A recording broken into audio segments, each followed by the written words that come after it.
Reevo and Malik weren't just names whispered on the streets of Liverpool, they were legends of fear, power, and untouchable wealth. Men who controlled the city's drug trade with an iron fist, and whose single misstep would eventually bring an empire crashing down. Liverpool stood proudly by the River Mersey, a city with a long memory and a deep heartbeat. Its streets told stories of shipbuilders, dock workers, and families who had endured hard times with quiet resilience. But beneath the surface of its rich history, another story unfolded, one written in fear, greed, and violence. In the shadows of old warehouses and narrow terraced streets, a criminal underworld was growing stronger than ever. It was a world that most people never saw, but everyone felt. For decades, Liverpool had been a gateway to the world. Its docks had once carried goods across oceans. Now they carried something else. The global drug trade had found a perfect home here. Cocaine from South America, heroin from the Middle East, and synthetic drugs from Europe all passed through the same channels that once powered the city's economy. The money was staggering, the demand constant, and the consequences deadly. Ordinary people went about their daily lives, unaware that the city's veins pulsed with illicit business. It began quietly, with small-time dealers selling to addicts in dark corners and back alleys. These men were desperate, often young and reckless, looking for fast money in a city that offered few opportunities. But as the profits grew, so did ambition. What started as a few street dealers evolved into organized groups, and those groups turned into local gangs. Each one wanted control of the streets, of the supply, of the fear that kept people silent. Violence was the price of power, and in Liverpool that price was paid in blood. The police knew what was happening, but struggled to keep up. Gangs operated with precision and discipline, hiding behind fake businesses and untraceable phones. When one member was arrested, another stepped in. Communities stayed quiet, afraid to speak. Many residents depended on the same men who threatened them. They offered protection, paid for repairs, and handed out cash when the authorities didn't. In neighborhoods hit hardest by poverty, loyalty often came easier than trust in the law. As the years passed, the drug trade became a part of Liverpool's identity, hidden yet ever present. Teenagers grew up watching luxury cars cruise through council estates, symbols of money made outside the system. The line between criminal and businessman blurred. Dealers dressed like entrepreneurs, ran their operations like companies, and laundered their profits through restaurants, bars, and car washes. To outsiders, they looked successful. To insiders, they were untouchable. But the power came at a cost. Murders in quiet streets, burned-out vehicles, and mysterious disappearances sent shockwaves through the city. Each crime told a story of control, a warning to those who stepped out of line. Beneath the fear and chaos, one truth remained. Liverpool's drug world was no longer just about survival. It was about dominance. By the time the authorities realized how deep the problem went, the gangs were already entrenched. Their influence reached from the poorest neighborhoods to the docks, from local dealers to international suppliers. The city that once thrived on honest labor had become a key player in a dangerous trade. Liverpool's heart still beat proudly, but its pulse had changed. The shadow of the Mersey had grown darker, and what lived within it was far from done rising. In the southern district of Liverpool, along the narrow lanes and crumbling terraces of Dingle, a new force was beginning to take shape. The area had always been rough around the edges, tight-knit but scarred by unemployment, addiction, and a lack of opportunity. It was here that a group of young men, restless and ambitious, began their climb from petty crime to organized dominance. They called themselves the Dingle Crew, and at first few took them seriously. They started small, stealing cars, breaking into warehouses, and selling cheap drugs on street corners. But behind the reckless behavior was a vision to control the city's most profitable underground trade. At the center of it all was a man known only as Reevo. No one knew much about him, except that he had a sharp mind and a colder heart. He understood something others didn't. Drugs weren't just a way to make money, they were a business, one that required structure, loyalty, and fear. Reevo brought discipline where chaos once ruled. He replaced random violence with order, and impulsive theft with calculated risk. Under his guidance, the Dingle Crew grew from a group of reckless youths into a network that stretched across the city. Their rise began with connections abroad. Reevo made contact with suppliers in Spain and the Netherlands, using middlemen to smuggle cocaine into Liverpool's docks hidden inside shipments of fruit and furniture. What started as a few kilos quickly turned into hundreds. The profits were astronomical. The Dingle Crew used their earnings to buy influence, bribing dock workers, investing in front businesses, and purchasing expensive homes that symbolized their new status. The streets whispered their name, and soon, no corner of South Liverpool moved product without their approval. Their methods were clever. They used encrypted messaging apps and disposable phones that changed daily. Drugs were moved in small batches to avoid detection, handed off through a chain of couriers who never knew the full picture. Money was laundered through car washes, betting shops, and repair garages. Teenagers were recruited as runners, paid just enough to stay loyal but not enough to ask questions. The police were always watching, but the Dingle Crew stayed one step ahead. Fear held the community in silence. No one dared to cross them. People who owed money disappeared without explanation. Those who talked to the police found their windows shattered or their cars set on fire.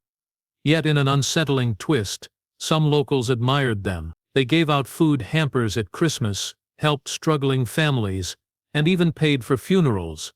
It was a dangerous kind of charity, one that bought loyalty with guilt. Reevo's ambition had no limits. He wanted more than control of Dingle. He wanted the entire city. His crew expanded northward, clashing with smaller gangs that stood in their way.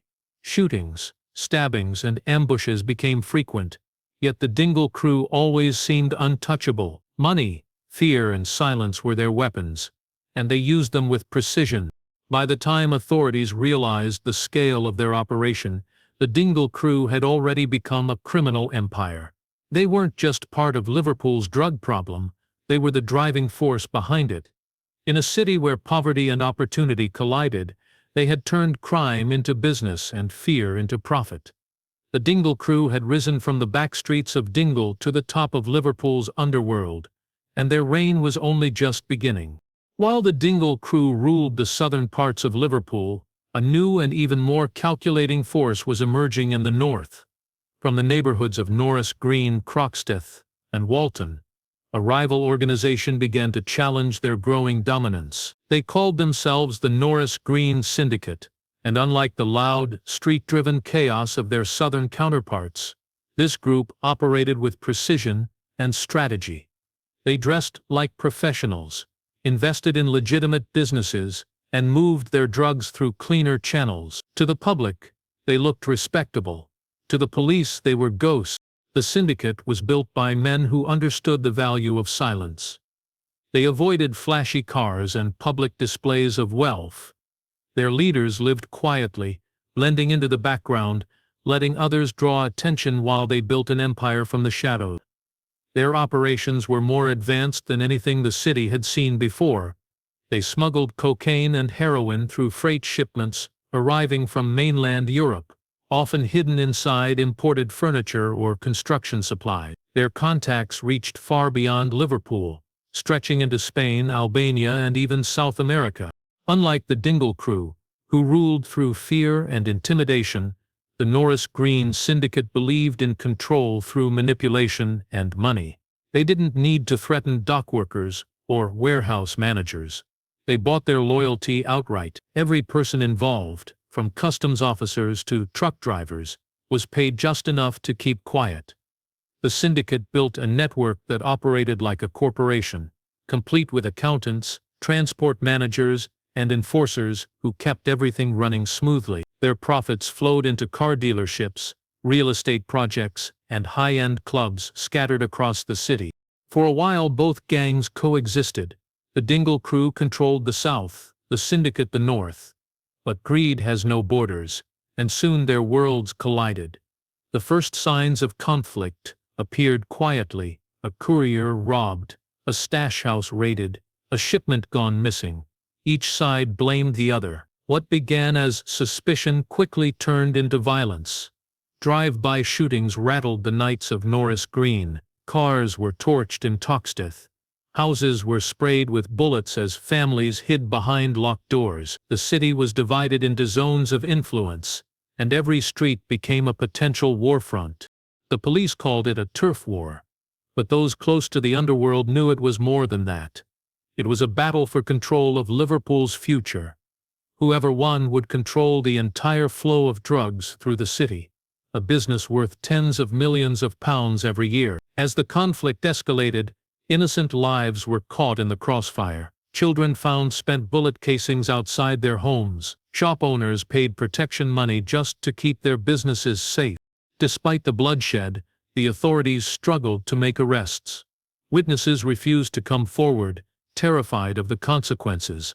The gangs operated with military-like secrecy, destroying evidence, changing vehicles, and rotating safe houses weekly. Police surveillance offered glimpses into their operations, but never the full picture. By 2018, Liverpool was on edge. The streets buzzed with tension, and every new attack brought fears of retaliation. Both groups were expanding their reach into Manchester, Birmingham, and Glasgow, using their city as the base of a nationwide network. But within their hunger for power lay the seeds of destruction. As the violence intensified, mistakes began to surface, small errors that would later lead to massive consequences. The Dingle Crew's raw aggression and the Norris Green Syndicate's cold precision were on a collision course. Liverpool's underworld had split into two sides, each determined to erase the other, and in the struggle for power, the city itself had become the battlefield. By 2019, the two rival forces in Liverpool's underworld had reached a fragile understanding. The years of open conflict had drawn too much police attention and cost too many lives. Both sides realized that if they continued their war, they would destroy the very empire they had built. Quiet meetings were arranged through intermediaries, and an uneasy truce was formed.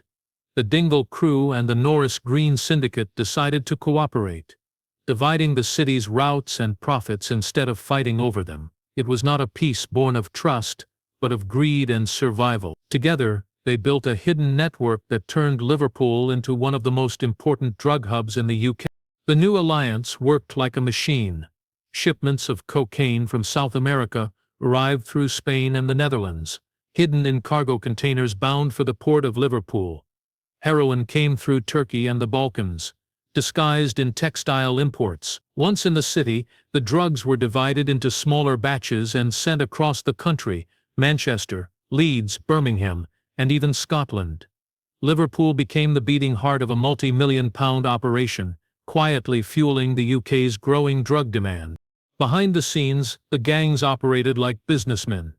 They created fake companies to import goods, hired accountants to move money, and bought warehouses to store their shipments. Their front operations appeared legitimate: construction firms, logistics companies, and car dealerships. Drug money was laundered through restaurants, betting shops, and real estate. In plain sight, their illegal profits were being transformed into respectable wealth. Their success relied on poison and fear. No one outside the inner circle dared to ask questions. Reevo from the Dingle Crew and the syndicate's leaders rarely met, but their influence stretched everywhere. They controlled the docks through bribes, making sure inspections were skipped or paperwork conveniently lost. Dock workers were paid in cash-stuffed envelopes, and truck drivers were rewarded for transporting suspicious cargo without asking questions. The gangs also built digital communication systems using encrypted apps, allowing them to coordinate deliveries and payments without being traced. Each member had a specific role, and loyalty was enforced with absolute ruthlessness. Despite the sophistication, the violence never fully disappeared. Every few months, a body was found in a canal or an abandoned flat, reminders of what happened when someone disobeyed the rules. The police occasionally seized small amounts of drugs, but these losses were insignificant compared to the scale of the operation. The network was too large, too careful, and too deeply embedded in the city's structure.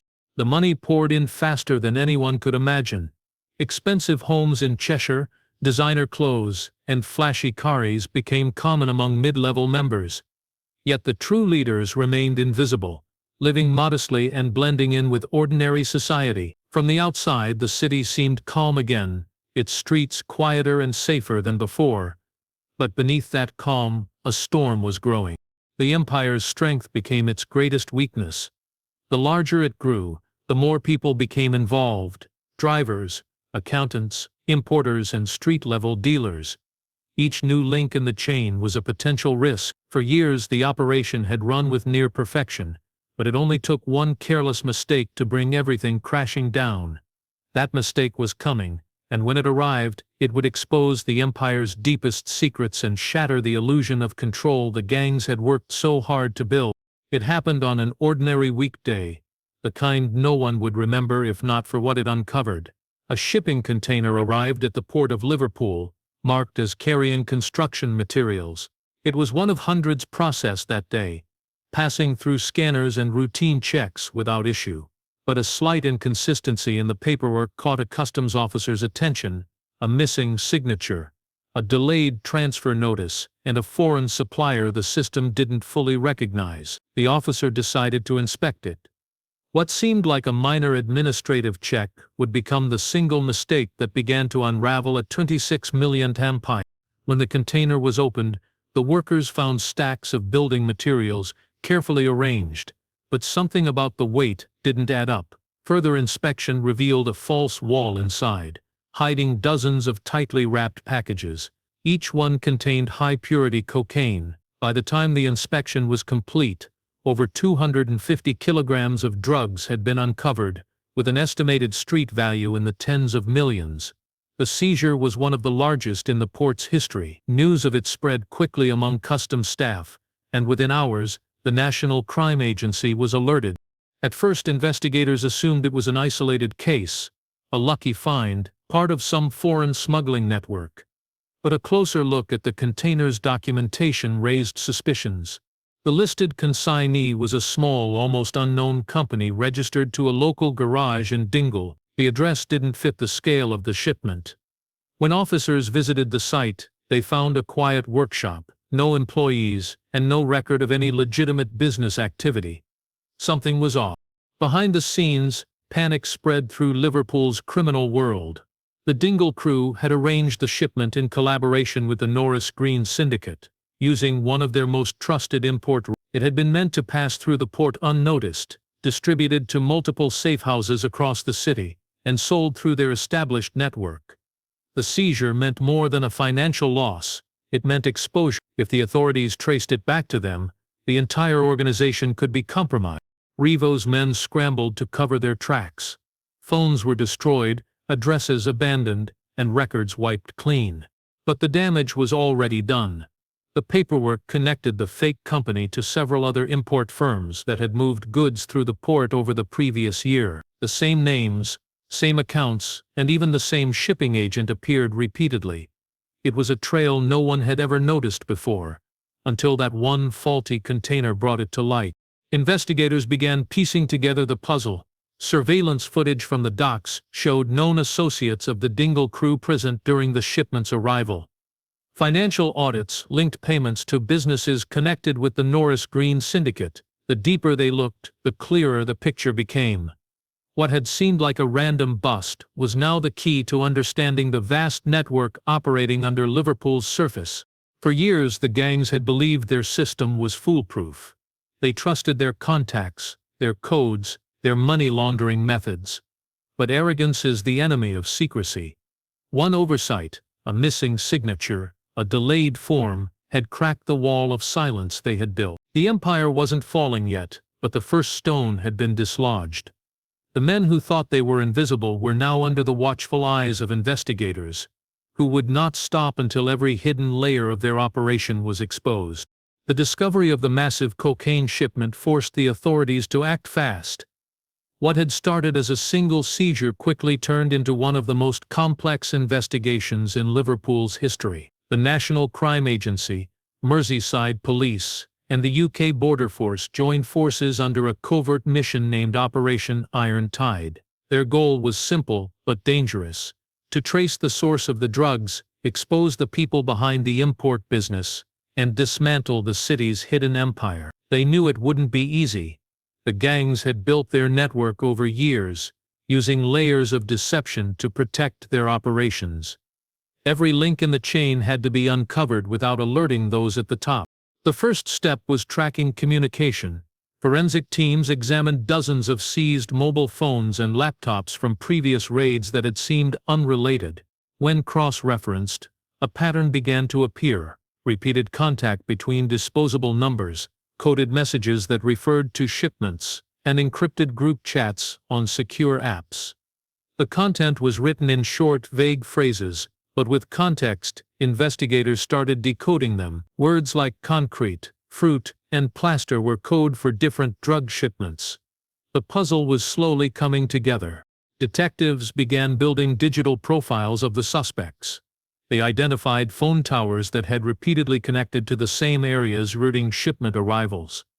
Each ping led them closer to key members of the network. Surveillance teams set up cameras around warehouses, storage units, and industrial estates linked to the fake import companies. The footage revealed a steady flow of vehicles arriving late at night and leaving before dawn. Men in hoodies carried packages into unmarked vans, always wearing gloves, never staying long. Financial investigators dug deeper into the fake companies listed on the shipping documents. Their bank accounts showed large cash deposits followed by immediate transfers to offshore accounts in Cyprus, Spain, and Dubai. The amounts were always just below the reporting limit, a classic tactic to avoid detection. The businesses looked legitimate on paper, they even paid taxes and issued invoices, but the transactions had no traceable source. Each layer of the operation was designed to keep the real owners hidden.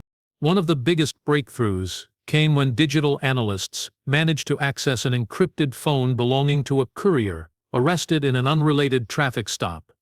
The device contained fragments of conversations, GPS coordinates, and payment records. When pieced together, it exposed routes across Liverpool, from the docks to suburban stash houses, then out toward major UK cities. The data also included a contact labeled only as R, a figure who seemed to be coordinating deliveries and payments. Investigators suspected it was Reevo himself. Weeks turned into months.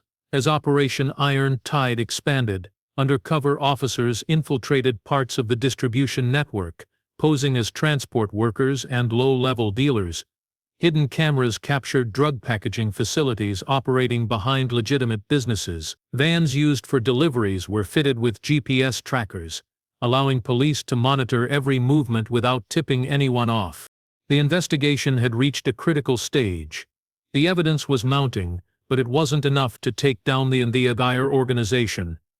Authorities needed proof that connected the upper leaders, not just the street-level dealers, to the drug shipments. Every step had to be planned with precision. One wrong move could expose the operation and send the suspects underground for good. Then, unexpectedly, a small event changed everything. During a raid on a suspected stash house in Toxteth, officers discovered a ledger, handwritten, coded, but detailed enough to match payment dates with shipment arrivals. The ledger was the missing link, confirming coordination between the Dingle Crew and the Norris Green Syndicate. It was no longer speculation. They were partners in crime, working together to control Liverpool's drug trade. For the first time, investigators saw the full picture. The walls were closing in, and the empire that had once seemed untouchable was about to face its reckoning. Character name. The breakthrough that investigators had long been waiting for came from a direction no one expected. Within the tangled web of Liverpool's criminal underworld, one of the Dingle Crew's trusted men had begun to crumble under pressure. He had been arrested months earlier on a separate weapons charge and was facing a lengthy prison sentence. Desperate for a way out, he offered something far more valuable than a confession: inside knowledge. He had worked closely with Reevo's lieutenants, handled shipments, and understood how the money and drugs moved through the system. In exchange for protection and a reduced sentence, he agreed to cooperate with the police. His decision would become the final blow to the empire both gangs had built. Under the codename Witness 43, the informant became the silent weapon of Operation Iron Tide. His information confirmed what the authorities had suspected but couldn't prove, that the Dingle Crew and Norris Green Syndicate were working as partners, not rivals. He revealed where the stash houses were located, how encrypted phones were distributed, and even which businesses were used to clean the money. Each secret he exposed tightened the noose around Liverpool's most powerful crime figures. He described meetings in abandoned warehouses, hidden compartments in vans, and cash deliveries disguised as legitimate courier runs. His accounts matched perfectly with the evidence already gathered, giving investigators the green light to move in. What followed was one of the largest coordinated operations Merseyside had ever seen. In the early hours of a cold November morning, over 200 officers prepared for simultaneous raids across Liverpool, Manchester, and Cheshire. Helicopters hovered over the city as teams in riot gear smashed through reinforced doors. Warehouses, garages, homes, and even nightclubs were stormed in a matter of minutes. Hidden safes were drilled open, revealing stacks of cash, weapons, and more drugs than anyone had imagined. The Dingle Crew's southern stronghold fell first, followed by the syndicate's northern network. Those who weren't arrested immediately tried to flee, but their phones had already been traced and vehicles tracked. There was nowhere left to run. Reevo was caught just outside the city, driving toward the M62. Inside his car were 2 encrypted phones, £50,000 in cash, and a passport under a false name. His arrest sent shockwaves through the underworld. Within hours, news spread that both major gangs had collapsed in one coordinated sweep. Dozens of mid-level operatives were detained, and the fake companies used to disguise drug imports were shut down. Over £3 million in assets were seized, including high-end cars, designer watches, and luxury properties bought with laundered money. The informant's identity was never revealed to the public, but his information proved critical in court. Prosecutors built their case around his testimony and the mountain of evidence uncovered during the raids. For months, the trials dominated national headlines. Journalists described the case as the most significant blow to Liverpool's organized crime network in decades. Families who had lived in fear for years finally saw the men who had terrorized their neighborhoods brought to justice. Yet, beneath the surface, unease lingered. The fall of the Dingle Crew and the Norris Green Syndicate created a power vacuum, and in Liverpool's underworld, empty spaces never stayed empty for long. As the leaders sat behind bars awaiting sentencing, younger, hungrier criminals began to rise. The empire had fallen, but the city's battle with drugs was far from over. When the trials finally began, the courtroom was packed with reporters, families, and officers who had spent years chasing Liverpool's most dangerous men. The case exposed the inner workings of a criminal organization that operated more like a corporation than a street gang. Prosecutors laid out the story in painful detail: the coded messages, the fake companies, the drug shipments hidden in cargo containers, and the vast sums of money funneled through ordinary-looking businesses. The scale of the operation stunned even experienced investigators. In total, the empire was valued at more than £26 million. Its reach stretching across the UK and into Europe. One by one, the accused were brought before the judge. Their faces were familiar to many in Liverpool, men who had once walked the same streets, now shackled and silent. Some had tried to appear defiant, others broken, but the evidence was overwhelming. Encrypted messages linked them directly to shipments, bank records proved money laundering, and witness statements filled in the missing details. When the sentences were announced, gasps filled the courtroom. The leaders received decades behind bars. Their lieutenants and couriers handed lengthy terms that would keep them locked away for most of their lives. For the authorities, it was a victory years in the making. For the city, it was a moment of reckoning. Outside the courtroom, people spoke of relief. The violence that had haunted their streets seemed to have ended. For the first time in years there was a fragile sense of peace. But those who understood Liverpool's history knew better. Crime here didn't die, it adapted. The arrest of the city's most powerful figures created a vacuum, and new faces were already stepping in to fill it. Young men, once runners for the fallen gangs, now saw an opportunity to claim what was left behind. They were smarter, more cautious, and just as ruthless. The flow of drugs into Liverpool slowed briefly after the arrests, but never stopped. The same docks, the same shipping routes, and the same appetite for profit remained. Small gangs began merging, forming new alliances, learning from the mistakes of those who came before them. The violence returned, quieter but still deadly, with shootings in the outskirts and disappearances that never made the news. For every victory the police celebrated, another operation seemed to rise from the ashes. Reevo's name became legend among the new generation, a warning and an inspiration. He was seen by some as a symbol of power, by others as proof that no one, no matter how careful, could escape justice forever. The Norris Green Syndicate, once feared across the north, existed now only as whispers, their empire scattered but not forgotten. The city's underworld had changed its face, but its heartbeat remained the same, steady, silent, and dangerous. As the years passed, Liverpool continued to rebuild, its skyline growing brighter, while its shadows grew deeper. The story of the Dingle Crew and the Norris Green Syndicate became another chapter in the city's long, complex relationship with crime. A reminder that beneath every triumph, darkness still waits for a chance to return. The stronghold had been shaken, but it was never truly broken. The empire had fallen, yet its roots still lived in the streets of Liverpool, buried just deep enough to grow again. Dingle Crew, South Liverpool.